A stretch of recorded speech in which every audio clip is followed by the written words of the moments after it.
नमस्कार दोस्तों, आज के इस वीडियो में हम आपको बताएंगे कि विश्व हेपेटाइटिस दिवस कब और क्यों मनाया जाता है। हेपेटाइटिस के प्रकार, कारण, लक्षण, निदान, उपचार और बचाव क्या हैं। हेपेटाइटिस में आहार कैसा होना चाहिए। विश्व हेपेटाइटिस दिवस यानी WHD एक नई थीम के साथ दुनिया भर में जागरूकता बढ़ाने और दुनिया भर में हेपेटाइटिस परिदृश्य में बदलाव लाने के लिए प्रत्येक वर्ष 28 जुलाई को मनाया जाने वाला दिन है, ताकि अधिक से अधिक लोग हेपेटाइटिस की वैश्विक स्थिति के बारे में जान सकें।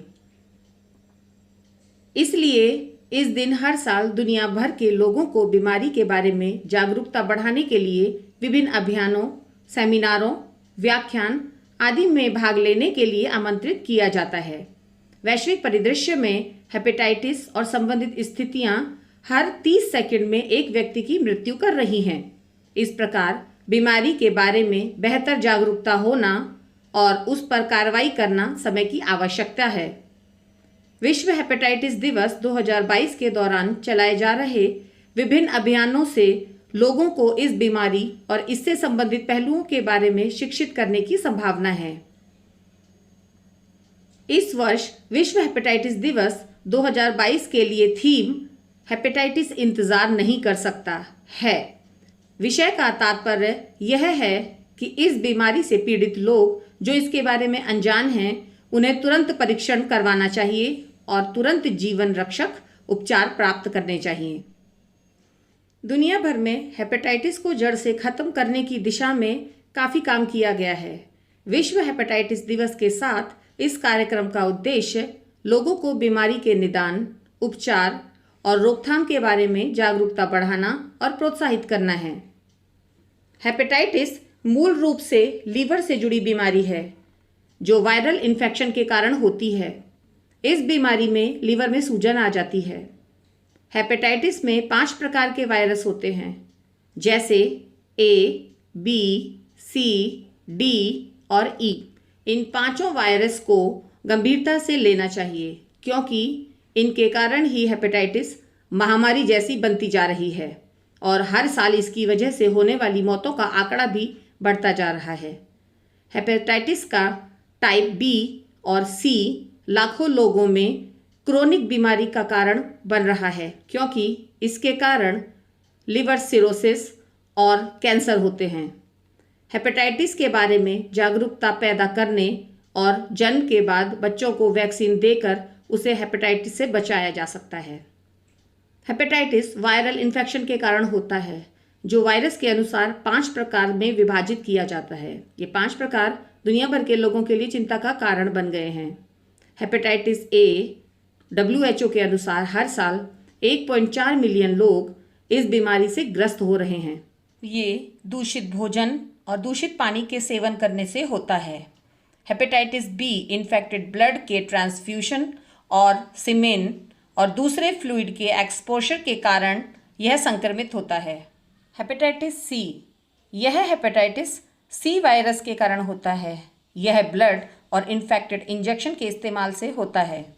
हेपेटाइटिस D, यह हेपेटाइटिस D की वायरस के कारण होता है। जो लोग पहले से HBV वायरस से इन्फेक्टेड होते हैं, वे ही इस वायरस से संक्रमित होते हैं।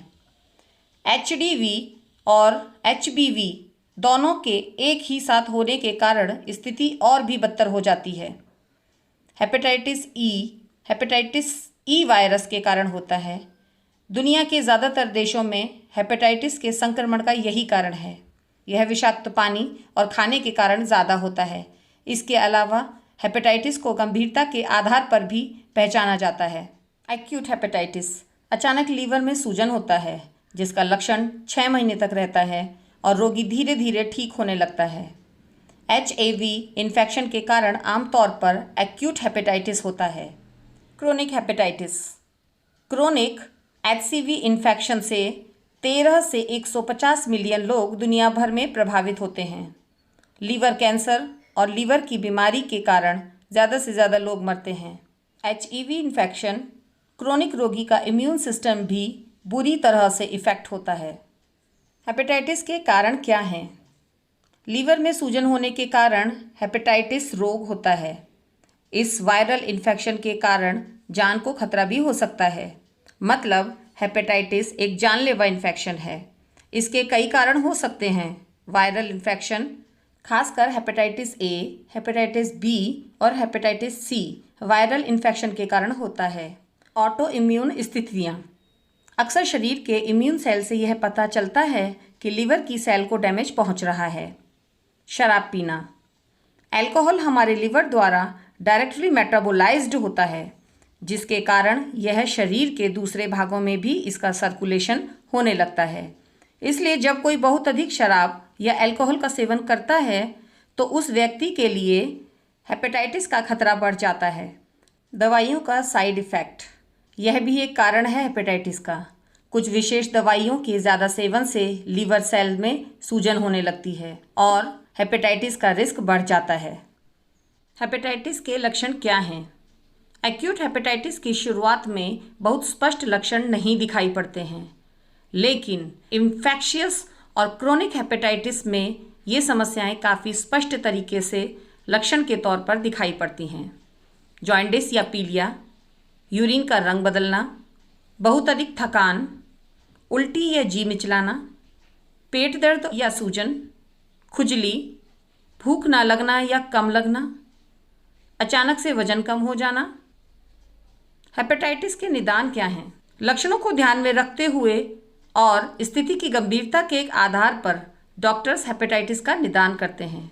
लीवर में सूजन, त्वचा की रंगत पीली होना, पेट में फ्लूइड होना आदि को देखकर फिजिकल एग्जामिनेशन करने को कहते हैं, जिसके लिए इन टेस्ट को करने की सलाह दी जाती है। पेट का ultrasound, liver infection test, autoimmune blood marker test, liver biopsy. Hepatitis का उपचार क्या है? एक्यूट हेपेटाइटिस कुछ हफ्ते में कम होने लगते हैं और मरीज को आराम मिलने लगता है, जबकि क्रोनिक हेपेटाइटिस के लिए दवा लेने की ज़रूरत होती है। लीवर खराब हो जाने पर लीवर ट्रांसप्लांटेशन भी एक विकल्प है। हेपेटाइटिस में डाइट कैसी होनी चाहिए? हेल्दी डाइट की मदद से हेपेटाइटिस की समस्या को मैनेज करना आसान हो जाता है। हालांकि स्थिति की गंभीरता और लीवर की सूजन के आधार पर डाइट निर्धारित की जाती है। साथ ही डाइट से जुड़ी इन बातों का ध्यान भी रखने से मदद होती है। अपनी डाइट में फूल गोभी, ब्रोकोली, बीन्स, सेब, एवोकाडो का समावेश करें। प्याज और लहसुन जैसे पारंपरिक मसालों को अपने भोजन में शामिल करें। खूब पानी पिएं, ताज़े फल खाएं या जूस पिएं। अल्कोहल का सेवन कम करें, गेहूं का सेवन कम करें।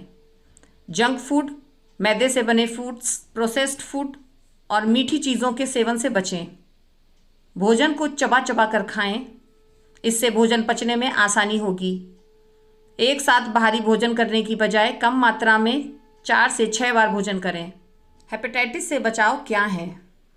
हेपेटाइटिस बी और सी की रोकथाम वायरस के संक्रमण को फैलने से रोकने के प्रयास करने से हो सकता है। इसके अलावा बच्चों को हेपेटाइटिस से सुरक्षित रखने के लिए वैक्सीन दी जा सकती है। Central of disease control and prevention के अनुसार 18 साल के उम्र तक और उससे वयस्क लोगों को 6 से 12 महीने में 3 डोज दी जानी चाहिए।